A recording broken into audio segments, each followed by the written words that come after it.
Hello, my name is Eliza Mckinney. I am a history and gender studies major at the U. The title of my project is The Living Tomb, Victorian Discourse about Female Seclusion in the Orient.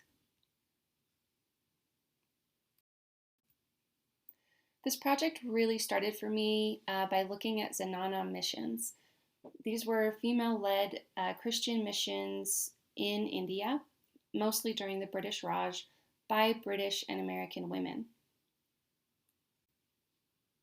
I studied this by reading women's writings. Some of these women were missionaries themselves. Some were social workers, some were teachers, and some were upper class women who were the wives of British government officials or military officials in India. And I looked at their writing to study the way that they spoke about the Zenana missions themselves and also women's space within Indian culture. But as I read this writing, I began to notice these patterns where the writers would conflate terminology. They would pose similar arguments, even though they were really different kinds of people writing for different reasons. And I began to really wonder about what the use of these terms could tell us about this imperial moment in India. So that led to these questions, which are how do British women describe various forms of female seclusion in India? What terminology do they use to define seclusion, and does this change over time? Is there a correlation between terminology and rhetoric? And what bearing does this discourse have on Indian historiography? So to begin with, I think we should probably look at these terms for what they actually mean, and then get into what these Victorian writers, how they use the terms and what these terms meant to them. The first one is purda or parda. Both of these are sort of used interchangeably. And this refers to the practice of female seclusion in Muslim and Hindu or Oriental society. Now, to talk about the term Oriental, it's actually a really racist term, but it was very commonly used during this time in Great Britain. And so I'm going to use it throughout this presentation just to define this othered space in the Middle East and in Asia that these writers were talking about. Purda is practiced in many cultures and societies throughout history. It goes back to ancient times. It was a social custom before it was a religious practice. So long before Islam, people were practicing some kind of female seclusion. It's most strongly associated with the upper class, and this has to do with practicality, that it's very difficult to practice female seclusion if women are a regular contributor to the household and have to contribute to the income of the household. It includes many different practices, including a gendered segregation of space, the covering of women's bodies to various degrees, and patriarchal supervision. It's an ideal, not often a mandate. So even though many cultures practice purda, even to this day, it's very rarely mandated by the government or within laws that women have to subscribe to this practice. The next term is harem. This is an Arabic term. The earliest iteration of it is in the 17th century, and it's most associated with the Ottoman Empire. This is especially where Great Britain got its sort of obsession about the concept of harems was through the Ottoman Empire. It refers to the domestic space for women within a Muslim household. This space can be huge. It can be entire wings of palaces, or it can be quite small. There's just a lot of variation. It's also associated with the upper class, again for practical reasons, and it was an ideal, not a common practice. Not many households kept a harem. If they did, it might just be like the women's parlor in Victorian culture. Most men did not practice polygamy in the Ottoman Empire. It was too expensive. And when they did, they often only had 2 wives. So this idea of a harem full of thousands and thousands of women just didn't happen very often at all. And it should be noted, not all of those women were the sexual partner of the man of the household. It could be mothers, it could be aunts, cousins, all different kinds of people were living together, and this was just a space for the women in the family. The last term is Inanna, the most important term for my project because I was studying India in particular. It's a Persian term. It's most associated with the Mughal Empire in India. But the practice was really picked up by Hindu society as well as Muslim society, and it also refers to this domestic space. It's also associated with the high caste. Those were the only women who could really afford to practice this. And again, it was an ideal, not a common practice, which is surprising because there was such a missionary emphasis on penetrating the zenana and getting into these spaces and utilizing women to get into these spaces so that they could convert the women of India, when most of the women of India were actually out in the street and were very accessible. So all of these practices are a reference to female seclusion, and I just think that we should take a moment to note a few things. Female seclusion is a common worldwide practice. Even here in the United States, this idea of separate spheres is very common, and especially during this time period was a norm. Female seclusion was common in Victorian Britain. Most of these women had some similar practice in their lives to the women in these Oriental spaces. But instead of seeing that similarity, they really tried to distance themselves from these practices. All of the practices of female seclusion, though, are culturally distinct. They don't all represent the same thing or the same degree of seclusion. And again, I have to drive it home. Seclusion is most often an ideal. Just because people write about or talk about this desire for female seclusion doesn't mean that women in history actually practiced this in the way that it was prescribed to them to do, right? So when we talk about this, we really need to be careful that we aren't confusing an ideal with an actual lived experience. So how did these women writers that I studied talk about these terms? When they used purda, it was a shorthand for Oriental misogyny. It referred to both women's spaces and customs. It implied degradation and limited opportunity. It linked disparate Oriental cultures together. So they would often refer to the purda life or a purda culture, and that just ended up meaning any Orientalized society.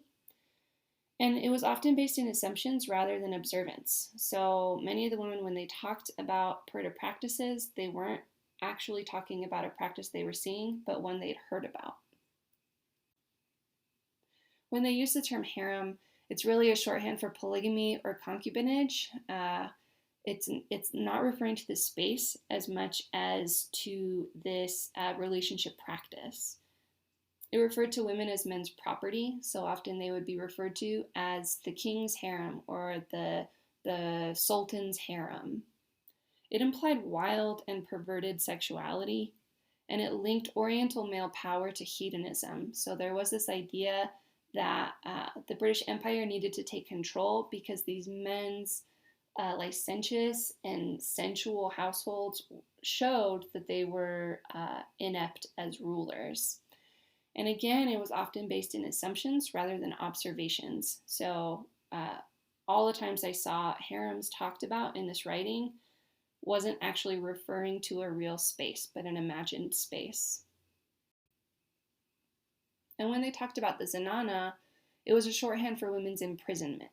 It strongly implied the actual physical space and that women were trapped inside a dark, enclosed space, even though we can see in all of the paintings and photographs that these spaces were quite large and included outdoor space and indoor space. But for them, it really represented this cave-like hole. When they talk about it, they're referring to women's space as oppressive, so that the actual room itself is oppressing women's ability to learn and to find Christianity. And it implied women's lack of choice and will in this situation. It linked women's lives and civilization. So there was this idea that as long as the Zenana existed, India was behind the rest of the world. And in order to bring them to a more civilized state, the British Empire had to intervene and get rid of Zenanas. But again, even though these women were in India and supposedly were going into Zenanas, their writing about it is based on assumptions. They don't actually talk about their experiences within these spaces. Sometimes these terms get conflated, and sometimes they are distinct from one another. They're always referring to female subjugation. In no way is the term depoliticized just to talk about like entering a zenana or going into this physical space. It was always a very political term, very charged in the writing, that refers to female subjugation, and it often implies this sexual deviance.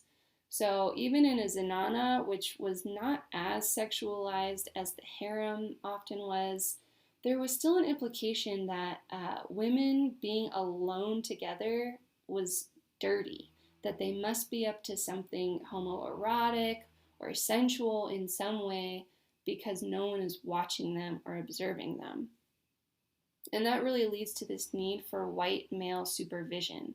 So the end goal is always to have some sort of patriarchal control, whether it's through British legislature or if it is just by these women leaving the space and being out in the world where white men can watch over them.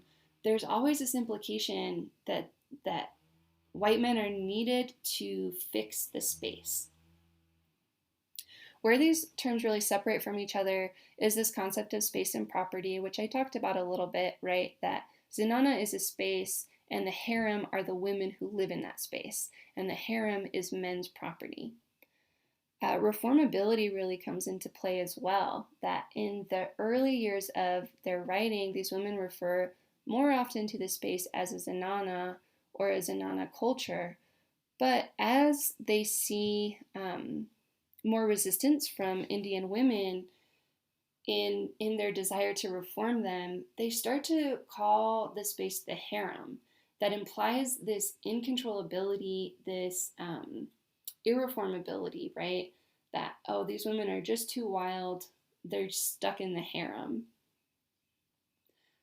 There's also some interesting things that happen with class in this writing, particularly because they tend to refer to all women as the zenana, and all women were in zenanas. They were out in the streets, they were working, even women in the zenana were very politically involved in society, and so it really starts to ignore the different use of women's space along class lines. The biggest thing that I get out of looking at these writings and really paying close attention to the terminology is women's imperial objectives, right? That there is a rhetoric to the way that they use these terms, and even though that we often look at Victorian women as being very passive and not having a big role or say in politics, they actually were a really big part of the imperial push, and the way that they talked about colonized women had a lot to do with that. So when we critically evaluate this writing, it reveals a lot about these colonial ideas and motivations and not the colonized. And what we're really seeing is this sketch of Indian womanhood and not the actual lived experience. So why does this matter now? Well, we continue to orientalize and conflate these terms with each other and these social practices. The way that we talk about women in Asia and the Middle East continues to generalize their experiences, putting them under this broad system of subjugation, when that really ignores the various ways that women live throughout the world. We underutilize their voices or ignore their voices when we talk about these experiences. And we continue to demand white male supervision. And again, this can be through legislation or through Western intervention into Middle Eastern or Asian countries. And this discourse leads to anti-Muslim legislation and prejudicial violence, particularly against women. So we have these bans on the veil. We also have this sexualization of women in the Middle East and in Asia. And this has real consequences for women's lives. Most importantly for me as a historian, specificity really matters. I believe historians play a vital role in how we see and how we shape the world. And if we continue to use this broad stroke to talk about women in these orientalized spaces, we ignore specificity and we ignore the lived experience in order to favor the colonial viewpoint that really erases these key differences. And that's my presentation. I want to thank my mentor, Nadia Durbach, and the Office of Undergraduate Research for really helping me with this project, for funding this project, and making it possible. And thank you for watching.